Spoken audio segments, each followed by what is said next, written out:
Ti z vás, kteří už s Kristem chodíte díl, asi víte, o čem je kniha Židům. Ti novější z vás možná přemýšlíte.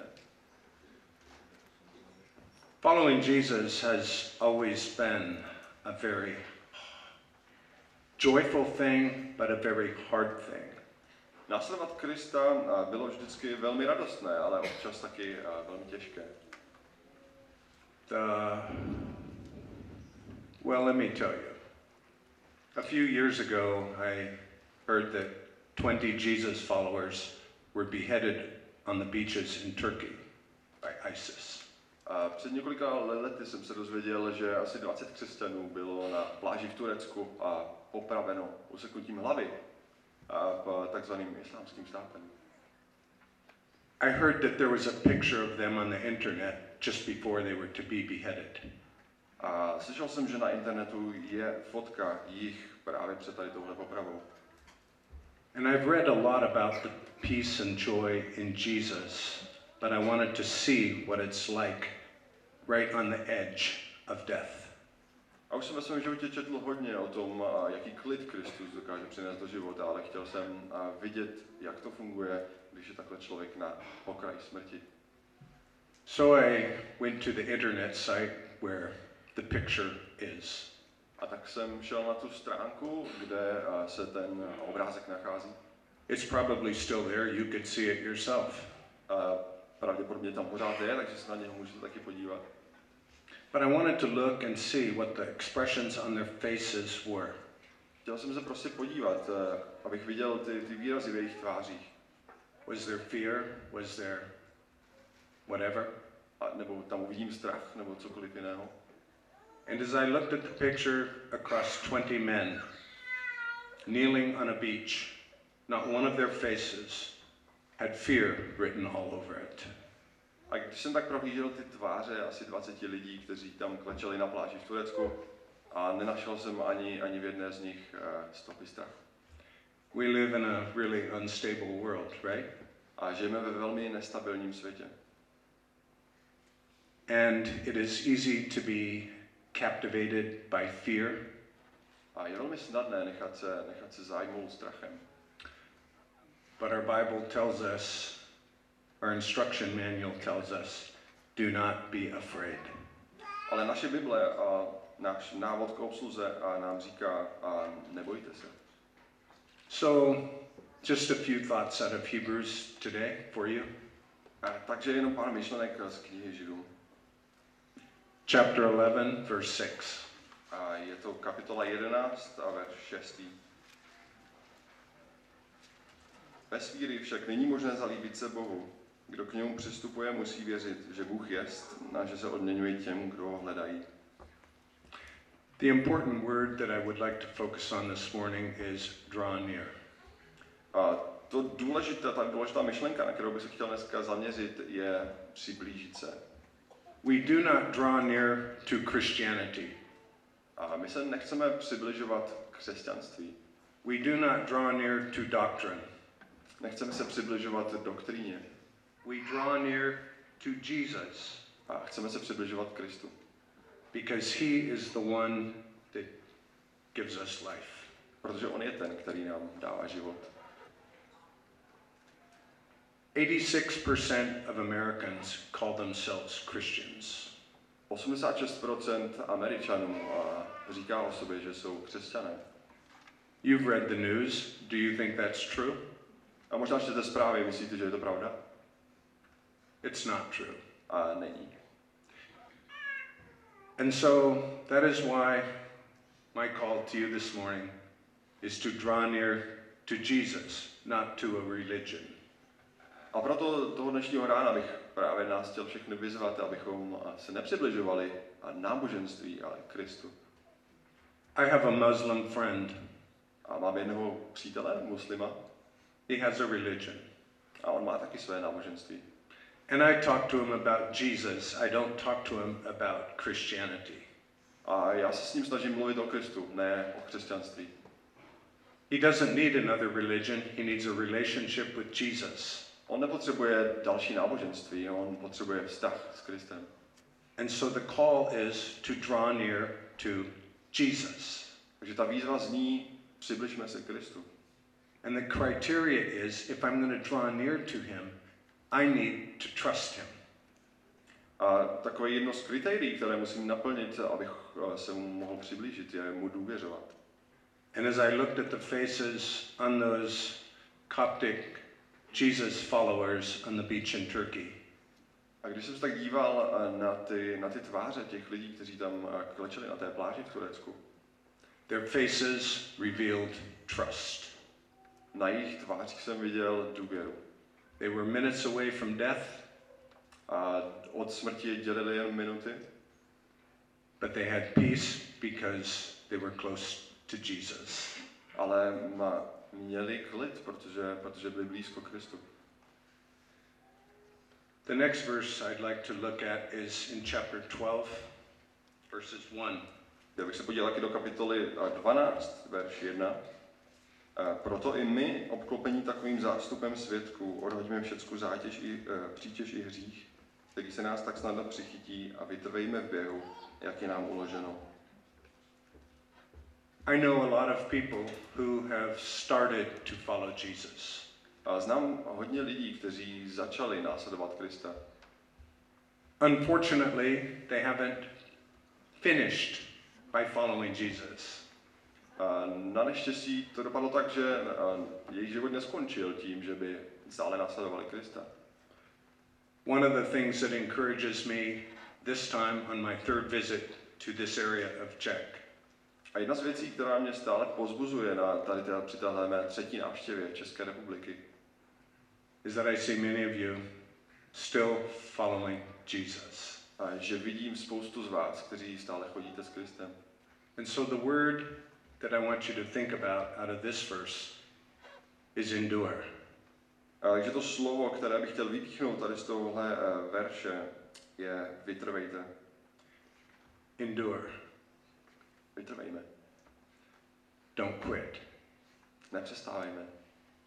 We live in a world where it is easy to quit. Žijeme ve světě, kde je snadné s něčím přestat. It has probably always been that way. A myslím, že to tak vždycky možná bylo. I've quit a few jobs myself. Já už jsem taky přestal ze spoustu zaměstnání. But by God's grace, we must not quit following Jesus. Ale skrze Boží milost nesmíme nikdy přestat následovat Krista. Is the race easy? Není to vždycky snadné? No. Není.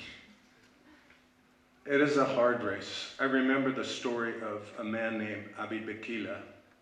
A je to těžký závod. A pamatuju si příběh jednoho muže, který se jmenoval Abi Bakila.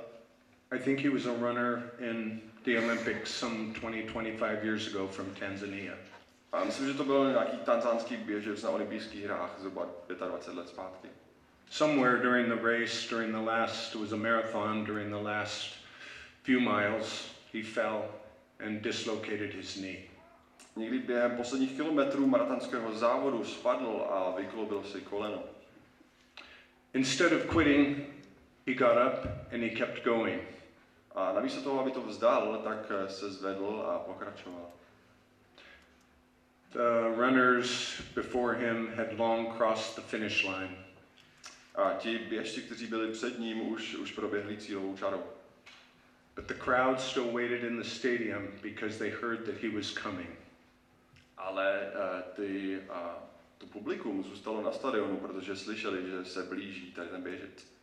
When Abi Bakila entered into the stadium finally, a když se tam konečně dostal na ten stadion, the crowd rose to their feet. A tak se publikum postavilo na nohy. And it was amazing because it was so hard, but he finished. A bylo to neuvěřitelné, protože to bylo tak neuvěřitelně těžké, ale on přesto dokončil. He fell across the finish line. A on tam kdyby propadl tou cílovou páskou. And maybe someday we will fall across the finish line. A možná jednoho dne i nám se to stane, že takhle budeme muset propadnout tou cílovou páskou. In the meantime, don't quit. Ale zatím nepřestávejme. You may fall, but don't quit. Možná spadneme, ale nepřestávajme. We get up, we keep going.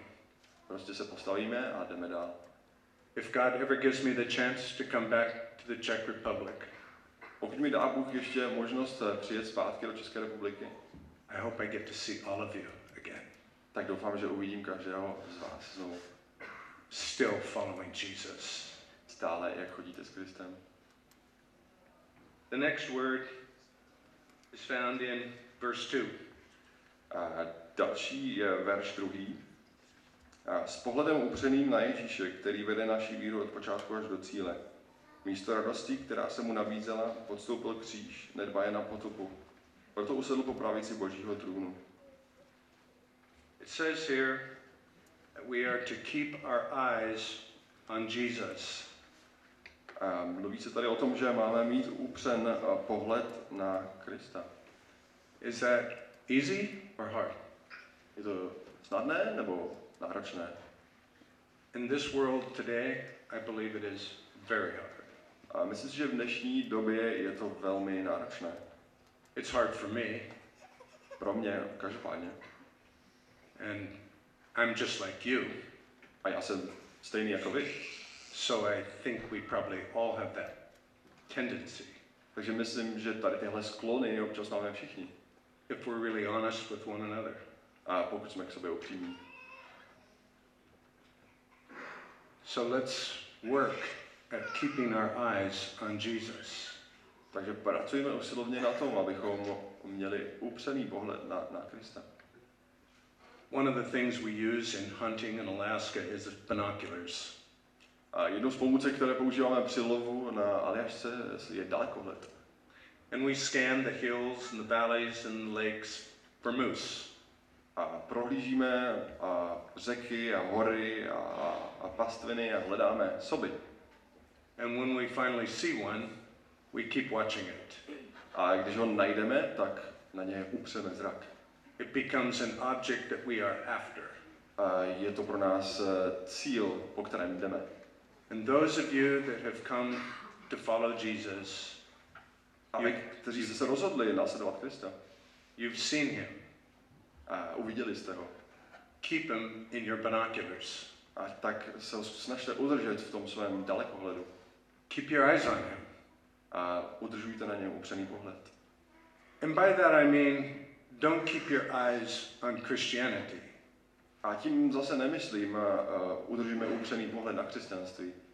Don't keep your eyes necessarily on doctrine. A nemějte upřený pohled ani na učení, na doktrínu.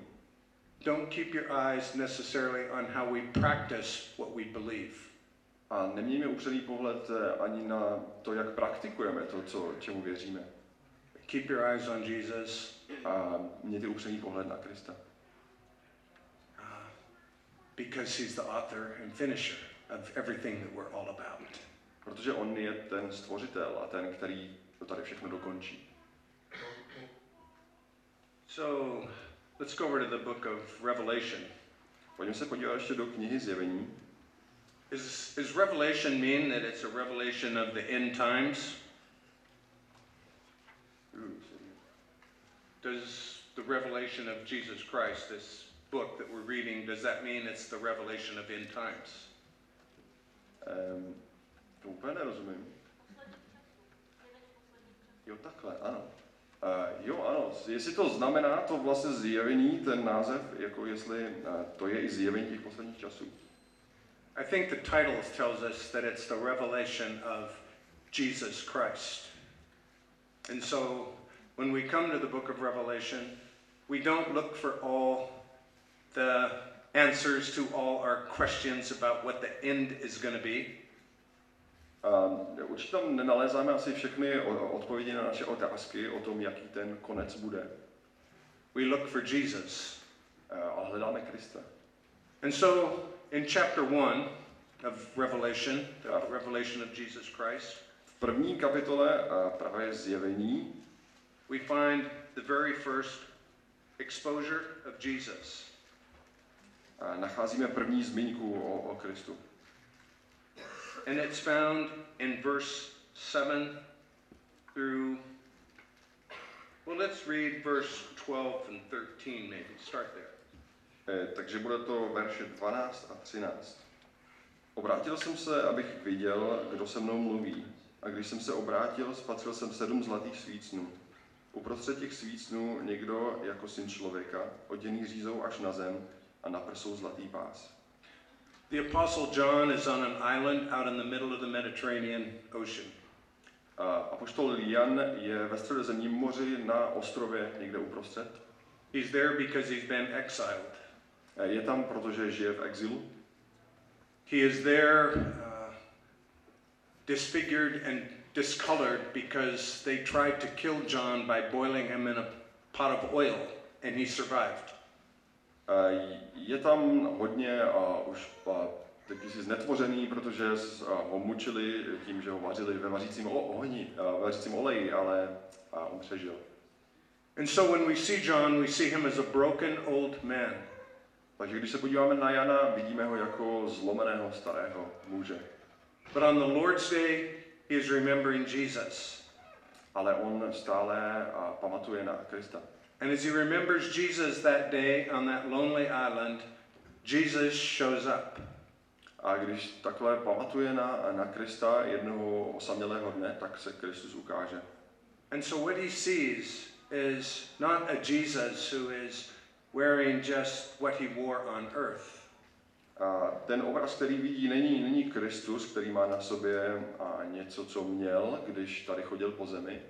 But Jesus is dressed in magnificent clothes.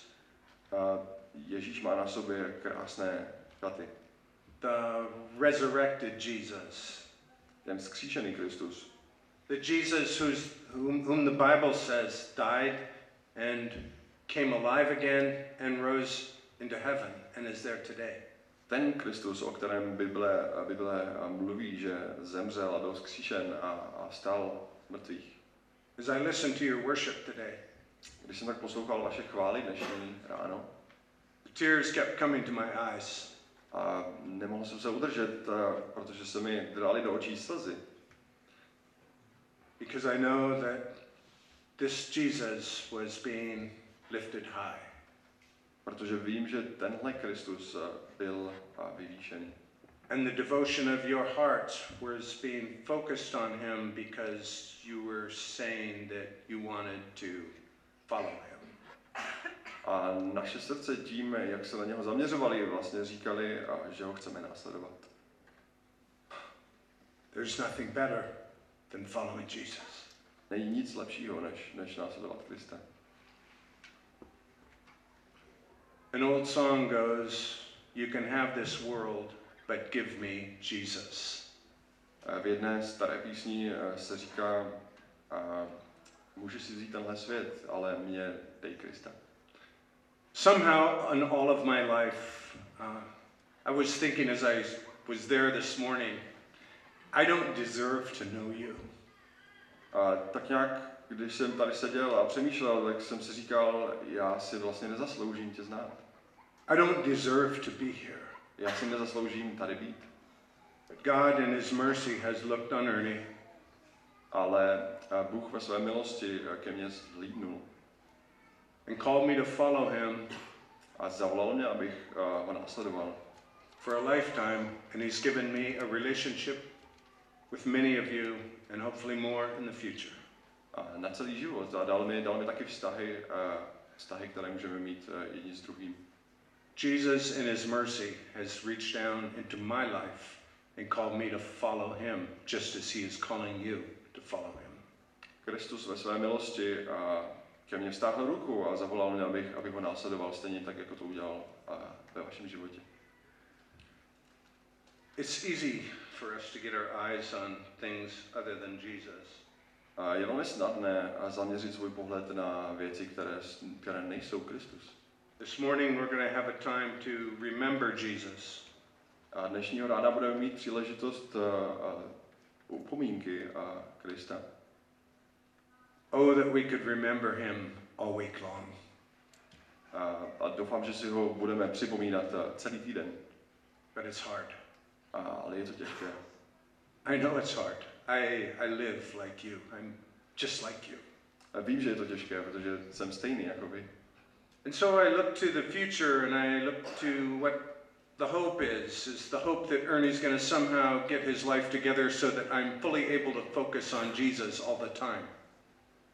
Vím, že je taková jakási moje naděje, že v budoucnu budu určitě schopen se plně soustředit na Krista. I don't think so. Nemyslím si, že to tak bude.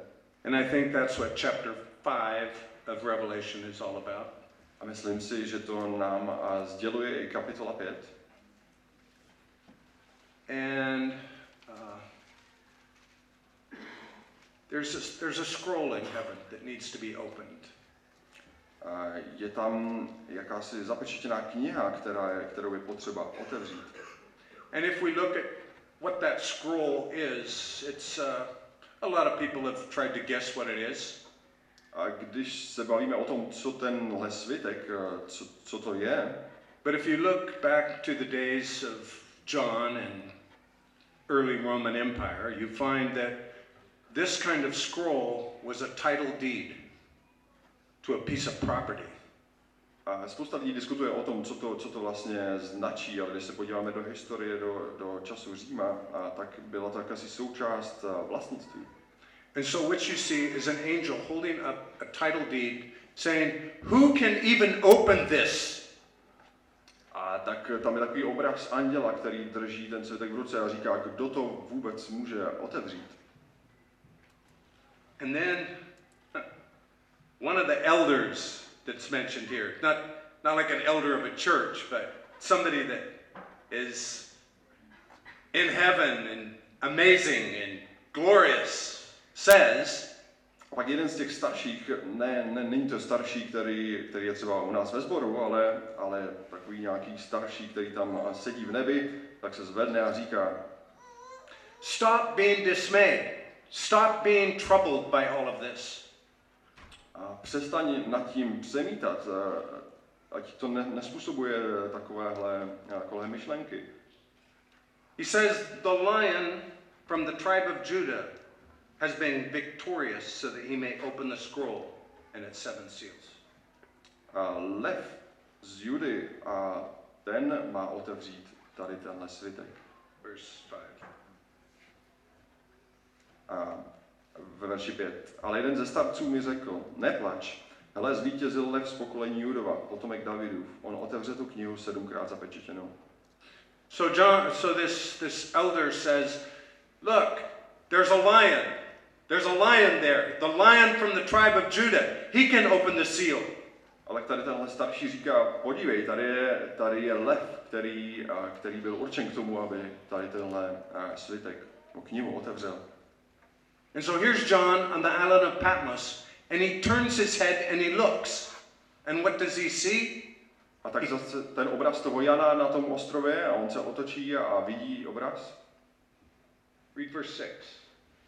Ve verši 6. V tom jsem spatřil, že uprostřed mezi trůnem a těmi 4 bytosti a starci stojí beránek, ten obětovaný. Měl 7 rohů a 7 očí, což je 7 duchů božích vyslaných do celého světa. He sees a lamb. Vidí jeho. Who looks like it's been slain, killed. Který vypadá, jako kdyby byl zavražděn, zabit. And we stand amazed, thinking, a lion? And now here is a lamb, looking like it's been killed. A teď my si říkáme, mluvilo se o lvu. A teď tady vidíme nějakého beránka, který vypadá, jako by byl před chvilkou zabitý. It is easy for us to think about Jesus as being magnificent, lion, proud, strong, God. Je snadné představovat si Krista jako obrovského lva, který je prostě silný Bůh. But he's a lamb in this picture. Ale v tomto obraze je taky beránek. Looks like he's been killed. Který vypadá, že ho obětovali. And we think, that's Jesus. A my si říkáme, tohle je Kristus. And so we keep looking down in the chapter and we find that everybody there in heaven realizes that this is a magnificent moment in heaven. A když čteme tu kapitolu dál, tak si uvědomujeme, že všichni najednou v tom nebi nebo na tom místě si uvědomují, jak skvělý, úžasný moment tohle je. The title deed has been opened, or is able to be opened by this lamb. Ta zapečetěná kniha najednou má stvoření, který dokáže otevřít. And so now we find the response of heaven to this revelation of Jesus. A pak tam nacházíme tu reakci toho nebe tady na tenhle moment. You can read 9, 10. Ve verších 9 a 10. A zpívali novou píseň. Jsi hoden přijmout tu knihu a rozlomit její pečetě, protože jsi byl obětován. Svou krví si Bohu vykoupil lidi ze všech kmenů, jazyků, národů a ras a učinil je královským kněžstvem našeho Boha a ujmou se vlády na zemi. The lamb has been slaughtered, and it's made possible the redemption of people. Beránek, který byl zabit a učinil spasení možný. And it's a people from every tongue, every tribe, every nation in the entire world. A jsou to lidi ze všech kmenů, jazyků, národů z celého světa. In other words, this is not a good news picture for just one culture. This is a good news picture for every culture. Jinými slovy, to není dobrá zpráva jenom pro jednu konkrétní kulturu. Tohle je dobrá zpráva pro celý svět. That means the South Americans, the Africans, to znamená Jižní Ameriku, Afriku, the Europeans, the Americans, Evropu, Američany, people from around the world, lidé z celého světa, will be with Jesus someday. Budou jednoho dne s Kristem. That's our hope. A to je naše naděje. That is our direction. A náš směr. You look at any other belief system out there. This is not there. Pokud se podíváme na jakýkoliv jiný systém věroučný či náboženství, tak tady tohle tam nenajdeme. And so we give him thanks. We say, you are worthy, O God. You are worthy to receive, verse 12, power and riches and wisdom and strength and honor and glory and blessing. A tak mu vzdáváme díky a říkáme, ty jsi hoden přijmout moc, bohatství, moudrost, sílu, poctu, slávu i dobrořečení. And then he says, I heard every creature in heaven, every creature, everything. A pak ve 13. verši je napsáno každé stvoření, všechno stvoření. It's not just people anymore, it's every creature. A to už nejsou jenom lidi, to je každé stvoření. And everything will say. A všechno bude říkat. Verse 14, blessing and honor and glory. Verse 13. A tomu jenž sedí na trůnu i beránkovi, dobrořečení, čest, sláva i moc na věky věků. We've done that this morning. Here. A já věřím, že tohle jsme tady dnešního rána dělali. Not every creature, but us. A nebylo to úplně každé stvoření, ale byli jsme to my. You see, it's not about a belief system or a religion or it's about a person. Není to o systému, není to o náboženství, je to o osobě. It's about Jesus. Je to o Kristu. And my encouragement to the churches here in Zlin and America and Alaska would be this. A to moje povzbuzení pro sbory ve Zlíně, kdekoliv, na Aljašce. Keep our eyes on Jesus. A upřeme svůj pohled na Krista. Don't be afraid. Nebojme se. And don't quit. a nepřestávejme. And then the very last verse says what? A ten poslední verš téhle kapitoly říká, a ty 4 bytosti řekly amen. Starci padli na kolena a klaněli se. And as a few creatures in this gathering today, will we join the courts of heaven? A my jako stvoření tady v tomhle shromáždění dnešního rána připojíme se a k těm nádvořím nebeským. And can we say amen? A můžeme říct amen. Amen.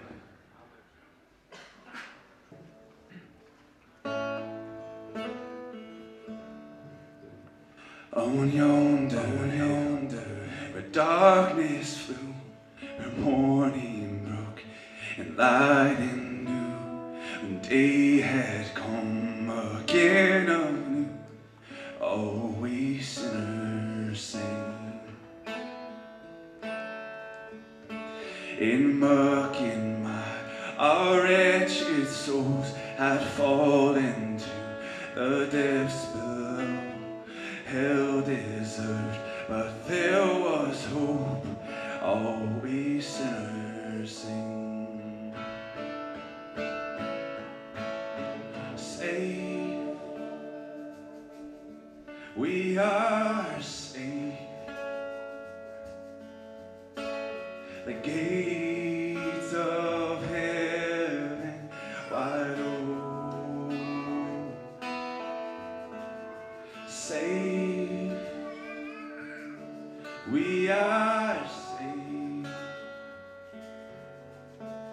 The keys to the grave have been stolen. What could ever pay the cost on Calvary's hill? There rose a cross, and could it be that evil lost and all we sinners sing? Yeah, all we sinners sing. Safe, we are safe. The gates of heaven wide open.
darkness flew, the morning broke in light and new.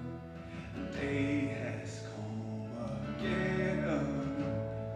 All we sinners sin. Amen.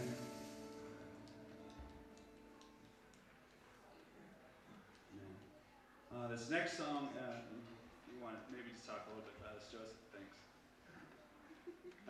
This is called Skeleton Bones. Další píseň se jmenuje Kostlivec. And it's kind of an aggressive song. Je to tak trochu agresivní píseň. The first time we sang it in our church back at home, the people were kind of like wide-eyed and kind of stepped back. A poprvé, když jsme tuhle píseň u nás ve sboru zpívali, tak lidi měli vycvičené oči a chtěli odejít někteří. And it just happened to be Halloween, and I didn't even know, but Halloween happened to be Halloween. Jo, a zrovna to byl Halloween, takže možná byli trochu. So it kind of made matters a little bit worse. Takže to trošku zhoršilo tu situaci. But this is actually a very real song. Ale je to velmi píseň skutečná. And we don't have the words for this one. Nemáme pro ní slova. But it's a very real song because I think a lot of times our worship is so elusive. A myslím si, že je to důležitá píseň, protože častokrát naše chvály jsou velmi takové vznešené. In America, like a lot of our churches, we will sing these songs and there'll be all these metaphors or these things about God. V Americe často máme takové chvály, kde je spousta jakýchsi metafor a vyjádření o Bohu. But it's without Jesus. Ale chybí tam Kristus. And so this song is very real. The very first words say, "Peel back my ribs again." A ty první slova z té písně říkají, roztáhni mi znovu žebra. And stand inside of this chest. A stůj uprostřed tady téhle hrudi. We just want to love you. We just want to love you. Yeah.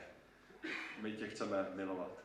So that's what the song's about. It's just it's asking Jesus to actually come into this place and just rip my life apart. A je to velmi skutečná píseň v tom, že prosíme Krista, aby přišel tady přímo do tohle těla a roztrhl život na kousky. And to build me back up in him. A znovu mě vystavil v něm. Could you see if they could give me a little bit more guitar in the monitor? A můžeme do odposlechu poprosit kytaru trošku?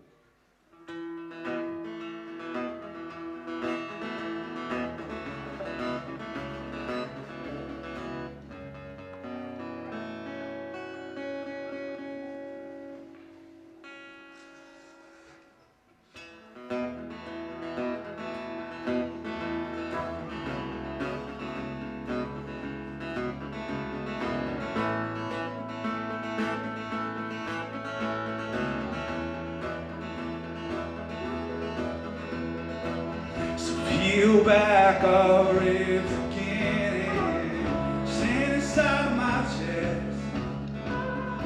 We just want to love you, we just want to love you.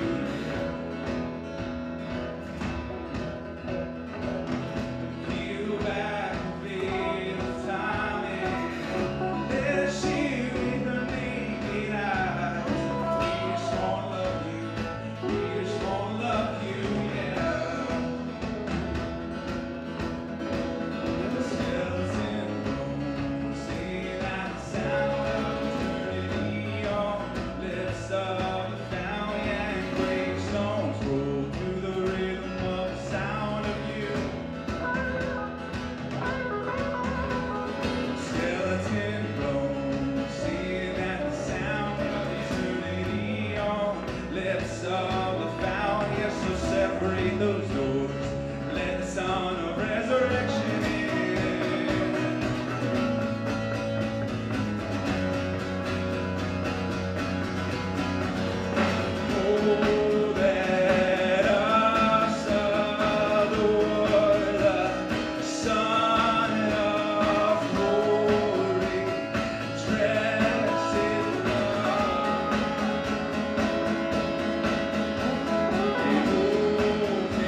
want your blood to flow inside our body, and we want your wind inside our lungs. We just want to love you. We just want to love you, yeah. We want your blood to flow inside our body, and we want your wind